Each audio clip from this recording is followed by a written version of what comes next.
All right, so this will be our first walkthrough of the nuts and bolts of solving using the law of cosines. So we're given side A is 8, side B is 11, angle C is 33 degrees. Remember that all the work we're going to be doing here with law of sines, law of cosines, the angles will always be in degrees, and let's always use, this will be our standard. Everything we will do with the law of sines and law of cosines, we will round to one decimal value. Round to the nearest one decimal value, the nearest tenth. Degrees, we will round to the nearest tenth, and actual measurements will round to the nearest tenth. So that's going to be our standard for everything we'll do with law of sines, everything we'll do with law of cosines. We're going to round everything to one decimal place. All right, so solve the triangle. Well, let's first off, what do we need to find? If you don't know what you're looking for, there's a good chance you won't find it. So what's left? We need to find little c. We need to find angle, let's see, angle A, and we need to find angle B. All right. Now, here's the bit. Look at what we were given here. We're given two sides and this angle here. Let's go ahead and draw a little sketch of our triangle.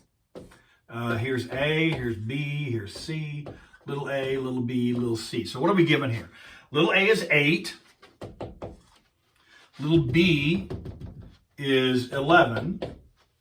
And angle C is 33. Notice we have two sides and the angle that is formed by those two sides. Two sides and the included angle. This is side angle side. Side angle side. And so that is the law of cosines. Anytime you're given side angle side or you're given side side side, that's the indicator that you're using the law of cosines. So here we go. We're going to use the law of cosines. The first thing you should do is, if you're given side angle side, is find this third side. All right, so we're going to find this third side. Here's the rule here then. Notice we're finding this side C, but look what angle we're given. We're given angle C, and we're looking for side C. This tells us which of the three versions of the law of cosines. Remember, there's one law, but there are three versions.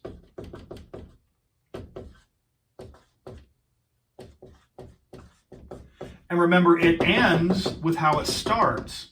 We do not want to use this version because this version is an angle A. We don't have angle A given, right? See that? So we don't want to use that version. We want to use the version that has angle C. Well, look, if we want to use the angle C version, then we know how the rest of this must read. Because whatever you end with, what's the rule? Whatever you end with must be the same as what you started with. C squared, this has to be the other 2. 2 times, and then the multipliers are these two values over here already. So we're going to use that version of the law of cosines, not one of the other two. So I'm going to write that over here, and we're going to find C, little c. So we know C squared is equal to A squared plus B squared minus 2AB cosine angle C. All right? And this is very straightforward because everything is plug and chug. All the values on the right-hand side are known. So little a is given to be 8. 8 squared plus b squared is 11 squared. Minus 2 times a times b, that's 8 times 11. Times cosine of angle C is 33 degrees. And it's time to start mashing buttons on your calculator. Notice this is going to find C squared. So we don't want C squared, we just want C all by itself. So when we get down here, we're going to have to hit the square root button to find the value we're actually looking for. So let's see what we have here. I have 8 squared, and you just type this in. 8, if you want to, you can show your work.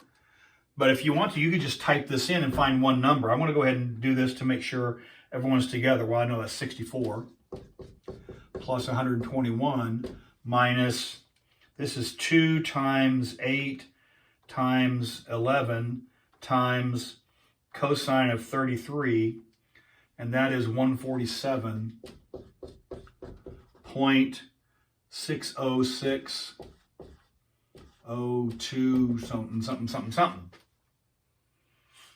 Now I'm going to leave that number in the calculator, and I'm going to take 64 plus 121 minus that answer, and I'm going to get 37.393, and so on and so on. But that's c squared, right? This is c squared. So to find c, we need the square root of that. And since I have it still in my calculator, I'm just going to do the square root of that number, and I get 6.11. Round to one decimal place, I'm going to use 6.1. So 6.1, and we probably would have units here. Suppose these are meters. So that's 6.1 meters.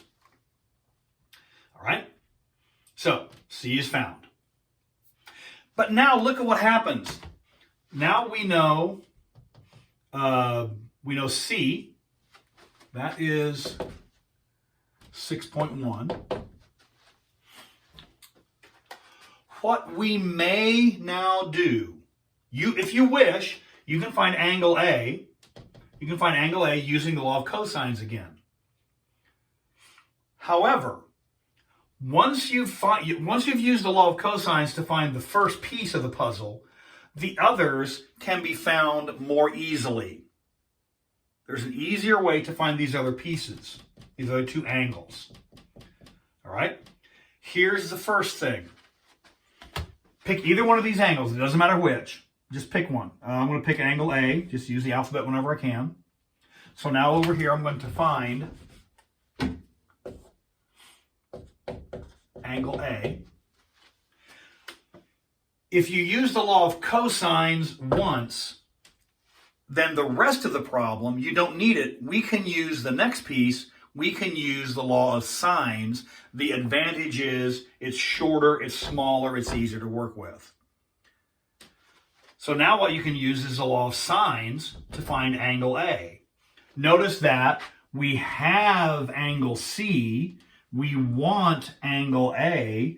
That tells us the version of the law of sines we want. We want the angle A, angle C version of law of sines. We want sine of A over little a is equal to sine of C over little c. I know we want that because angle B is not in the mix yet. We have angle C, we want angle A. That tells you the version that we want. We want the angle A, angle C version. And now plug in the values. So angle A is, we don't know angle A yet, so don't know yet. Over little a is given to be 8, is equal to sine of angle C, sine of 33 degrees,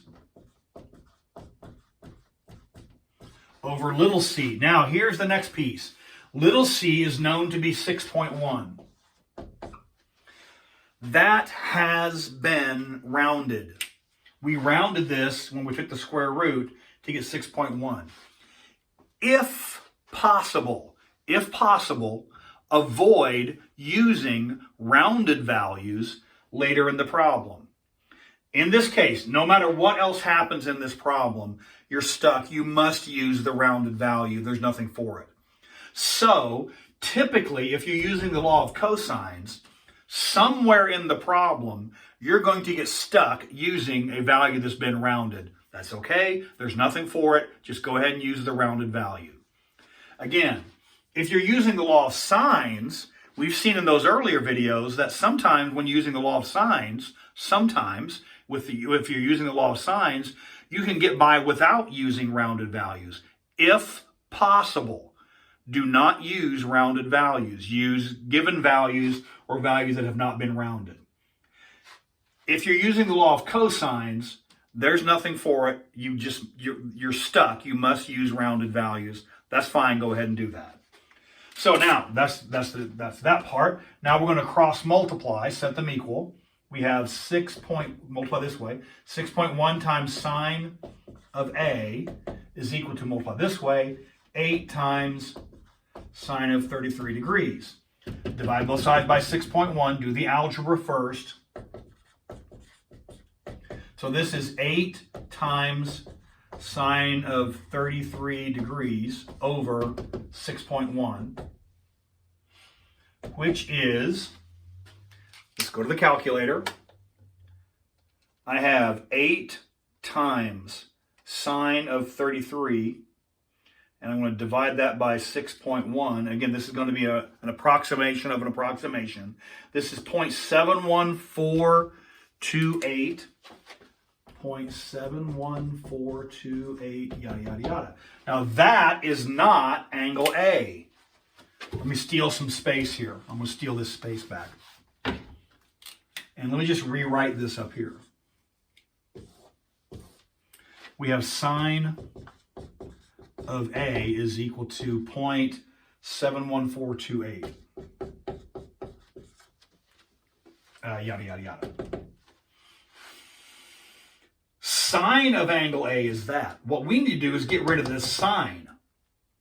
And if you need to harken back, go back to your knowledge of inverse functions from basic algebra. I'm going to take sine inverse of both sides of this equation. Sine inverse of the left is equal to sine inverse of the right. We encountered this when we solved triangles using right triangles even. And the advantage here is sine inverse of sine cancels.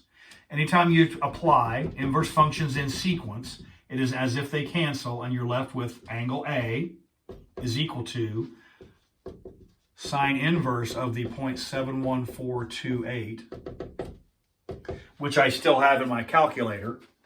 So what that means is, that's the long of it. The short of it is, as soon as we know sine of A is equal to that number, all we need to do is do sine inverse. So second, sine inverse is your shift or your inverse or your second function, however your calculator does it. You need to know how to make your calculator do sine inverse, and later on you'll have to know how to make it do cosine inverse. I'm doing sine inverse of my answer, and I have 45 point, I'm going to round it, 45.6 degrees.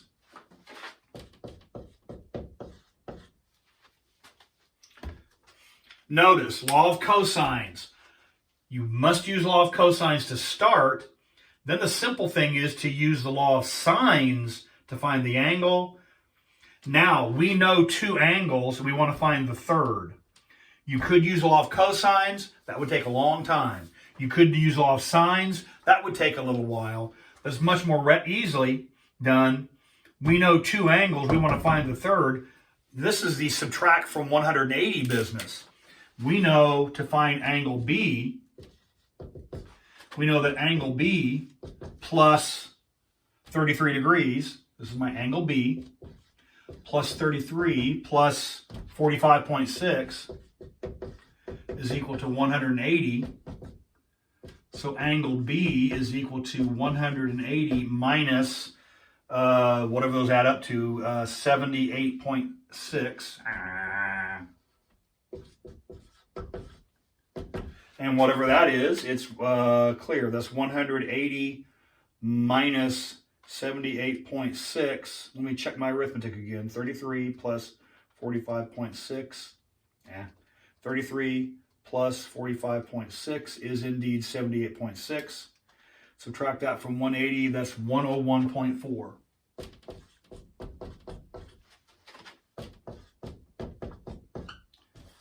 And we have solved the triangle.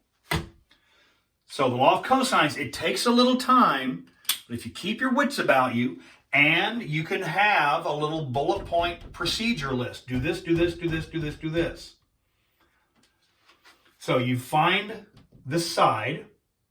The first go through, you actually use the law of cosines.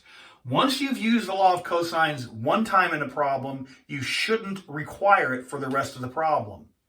If you use the law of cosines once, then you can find this other angle or another one of the angles using the law of sines. And then once you know two of the angles, subtract from 180 to find the third angle. So that's the code through of the law of cosines.